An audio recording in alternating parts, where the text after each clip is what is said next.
A warm welcome to all of you, to Cedefop, to Thessaloniki.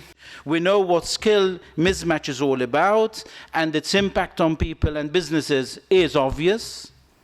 I think now is the time to take this reality to businesses, to schools, to vocational and training institutions, to vet providers, and try to come together and reach a new path and a new solution. The competences of the 21st century, digital is certainly one of them. This is also something where we need to put more emphasis on, which is a little bit more the longer term, and this goes into primary and secondary education, because there is where you lay the foundations. We talk about many things when we talk about skill mismatch. We talk about employers who cannot find the skills. We talk about people who are not rightly skilled for the labor market. We talk about unemployed looking for work. In a sense, skill mismatch is natural. It's inevitable. Jobs changes, people learn, they forget. The skills that are required from them change over time. And therefore, throughout the working life, people will experience skill mismatch. I notice there are no robots in the audience, or else you're really advanced. It is much more striking than a year ago that the robots are more and more into the white-collar activities. We shouldn't be thinking of them as simply the production workers on a production line doing that type of work. It's not about full employment, which is more of a macroeconomic problem. It's about a good job at good pay. The problem is not about joblessness being created by this technology. That may be the problem 50 or 100 years from now, but for the moment, it's people working with these robot machines, and at what level and what skills will they bring. You have to make, as part of any skill development, people learning computer languages and software.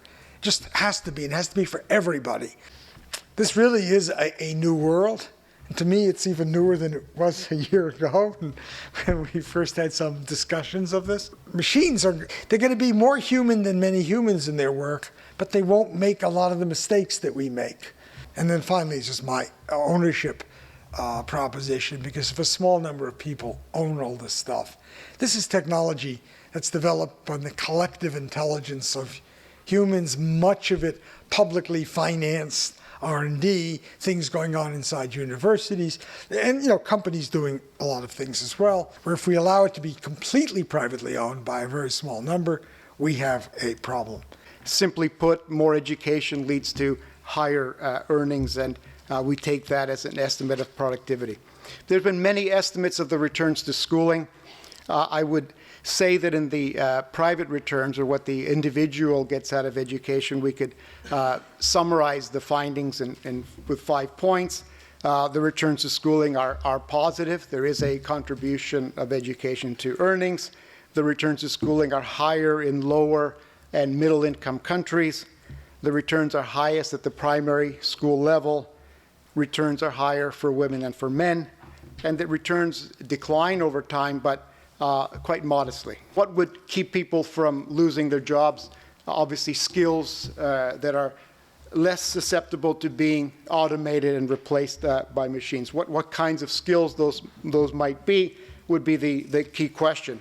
Perhaps one way of building the skills that are relevant in the labor market is to start very early with early interventions and ECD programs. Many economists dismiss claims of widespread skill shortages on the grounds that such shortages cannot be sustained in a market economy for a very long period of time, provided that employers are willing to pay the required price for the skills that they seek. So especially at times when Europe has its most highly educated generation in its history, and 5 million young people are actively seeking for work, some argue that skill shortages cannot be classified as being genuinely related to skill deficits of people themselves, because employers' hiring practices may be either inefficient or maybe too stringent. A lot of what we're facing in our experience with technology recently isn't so much that technology's turned against us and is destroying jobs, but is posing big challenges in terms of learning how to do those jobs. We need to understand skill in a broader sense. I think to this audience that should be fairly obvious, but skill is not the same thing as schooling. The key message is that the problem we're facing is one of scarce skills, not of scarce jobs. Fortunately, skills don't develop overnight. To develop skills, it takes time. While the rate of skill development is faster at the very beginning, it remains positive for a substantial spell of time with the organization. This, to me, implies that the problem here is not only attracting skills, but also retaining skills. You've got to bring together the strategic knowledge of senior managers and boards with that practical day-to-day knowledge of people at the front line. Break down silos. The world isn't divided up into, you can never design the perfect organizational structure. So weaken it, make it fluid, make it flexible. Create those spaces as part of the day job where people can just reflect, they can bring their stories back from the pub, back from the dining table at home, back into the workplace and use those as a resource for innovation.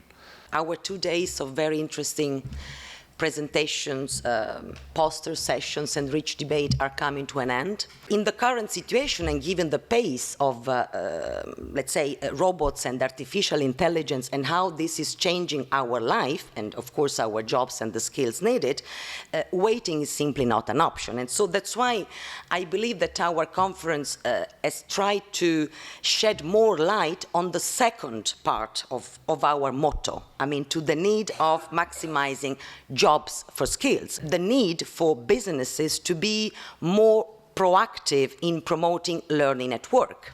Cedefop will certainly remain at the forefront, let's say, of European developments on VET and skills. Thank you very much.